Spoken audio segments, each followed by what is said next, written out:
হুজুর, রমজান মাসে কন্যার বাড়ি থেকে ছেলের বাড়িতে ইফতারি না পাঠালে শ্বশুর শাশুড়ি এমনকি শ্বশুরালয় থেকে গালমন্দ করে থাকে। এমন অবস্থা কি করা উচিত আপনার কাছে জানতে চাই। ভালো প্রশ্ন করেছেন, সুন্দর প্রশ্ন।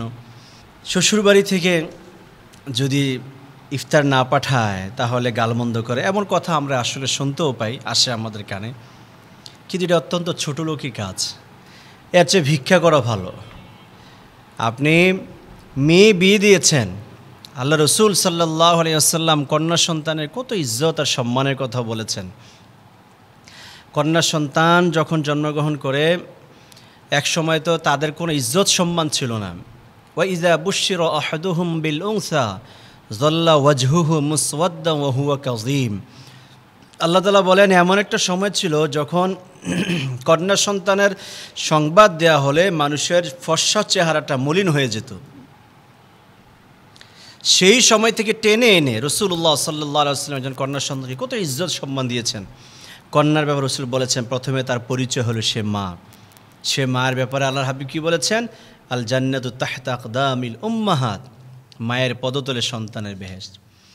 এই কন্যা সন্তান থেকে টেনে এনে তাকে ইজ্জত সম্মান দিয়েছেন রাসূল বলেছেন, কন্যা সন্তান তার পরিচয় হলো সেজন স্ত্রী, আর তার সম্মান হলো হুন্না লিবাসুল লাকুম ওয়া আনতুম লিবাসুল লাহুন্না। মেয়েরা এবং ছেলে, স্বামী এবং স্ত্রী উভয় একে অপরের হলো পোশাক স্বরূপ। প্রিয় ভাইয়েরা আমার, তাহলে চিন্তা করুন, সেখান থেকে টেনে এনে নারীকে সম্মান দিয়েছেন ইসলাম। বাবার দায়িত্ব হলো সুন্দর মতো ভালো করে তার পড়ালেখার ব্যবস্থা করা, উপযুক্ত পাত্রের কাছে হ্যান্ড ওভার করা, এটা পিতা হিসেবে তার দায়িত্ব।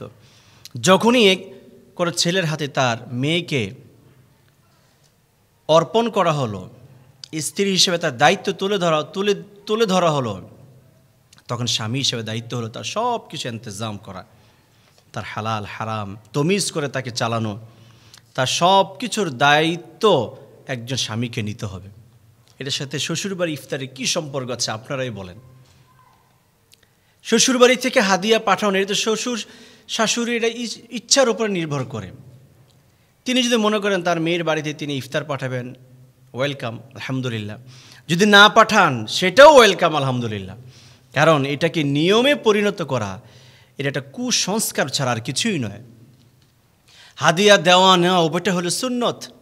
আল্লাহ রাসূল সাল্লাল্লাহু আলাইহি ওয়াসাল্লাম বলেছেন, তাহাদু তাহাব্বু, একে অপরকে হাদিয়া দাও, ভালোবাসা বাড়বে, মহাব্বত বাড়বে। দিবে, এতে কোনো সমস্যা নাই। কিন্তু এটাকে সামাজিক কালচার বানিয়ে নেওয়া, দিলে বাহবা দেওয়া, না দিলে ব্লেম করা, অভিশাপ দেওয়া, গালিগালাজ করা, মন্দচারী বলা, এমনও আমরা শুনতে পাই। মেয়ে যখন রান্নাঘরে যায়, মাছ উল্টানি দিয়ে যখন মাছ উল্টাবে, সেটার ব্যাপারেও শ্বশুর শাশুড়ি অনেক সময় খোঁটা দেয়।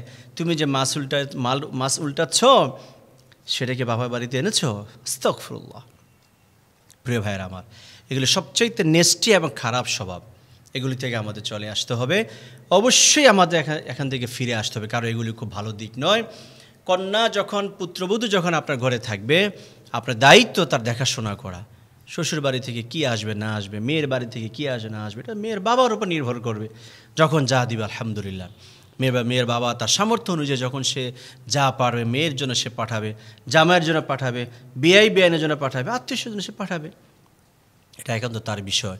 কিন্তু এটা দেওয়া না দেওয়ার উপরে আপনার পুত্রবধূ ঘরের ভিতরে নিরাপদ থাকা না থাকা নির্ভর করবে না।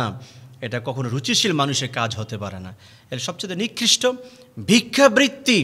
এটা তো সরাসরি দেখা যায় ভিক্ষা করতেছে, কিন্তু এটাও ভিক্ষার চেয়ে কম নয়। এই প্রথা থেকে আমাদেরকে ফিরে আসা দরকার। অনেক সময় রমজানের ভিতরে এই ধরনের আচরণের কথা আমরা শুনতে পাই। প্রিয় ভাই বোনেরা আমার মা বোনেরা যারা আমার এই লেকচারটা শুনছেন ইউটিউবের মাধ্যমে, অনলাইনের মাধ্যমে, ফেসবুকের মাধ্যমে, সোশ্যাল মিডিয়ার মাধ্যমে, সকলের প্রতি আমার উদাত্ত আহ্বান, আপনার ঘরে যার মেয়ে রয়েছে, কন্যা রয়েছে, আপনারও কোনো সন্তান যদি আরেক ঘরে যায়, আপনার মেয়েও যদি আরেক ঘরে যায়, তার সাথে যদি এরকম ব্যবহার করা হয়, আপনার কাছে কেমন লাগবে?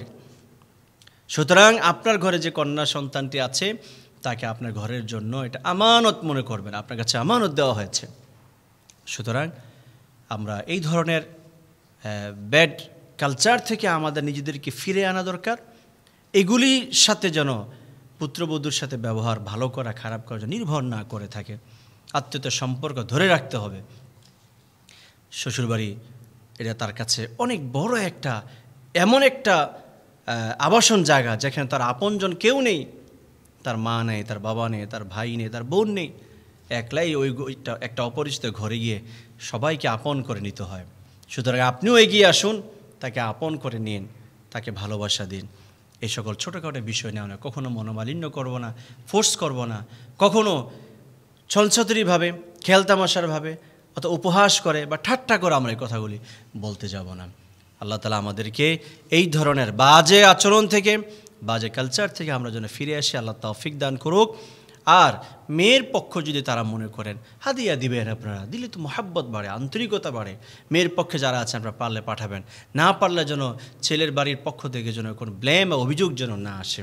আল্লাহ আমাদেরকে সবাইকে এই কথাগুলি বোঝার তৌফিক দান করুক।